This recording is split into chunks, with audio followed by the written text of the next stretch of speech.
איזה רכב. פנה להרפתקאות? טיול שנתי. קדימה. איזה כיף. זאת עדי. היי. בלי דברים מפחידים הפעם, בבקשה. שלום. התגעגעת אליי? האמת שכן. למה אתה משקר? אני מאוד התגעגעתי. הנה, אתה מתחיל עם החרטות? ברור. חרטות עם הבטרישות. רגע, מוכנות? מוכנות. יש לנו את זה.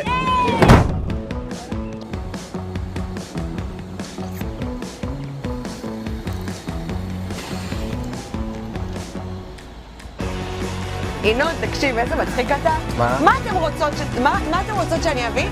לא יודעת, שוקולד, במבה. אומרים להגיע יותר, תביא במבה, הוא יביא כל דבר שקשור לבמבה. הוא לא ימצא עוד איזה חטיף שלא קשור לבמבה. כן, בגלל שמדובר בכוכבת, צריך פה כוכבת. יש לי סטיילינג. איזה טייץ קצר?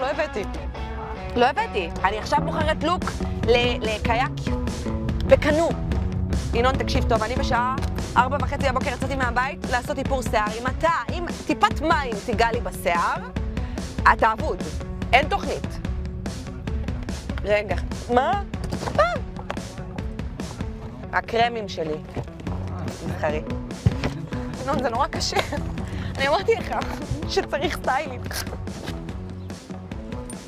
נתפסה לי הרגל באמא שלי. אתם יכולות רק משם.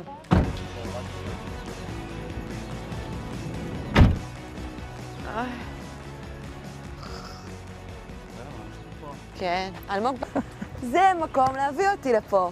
זה מקום בשבילי, חברים. זה הצעת נישואים. לא.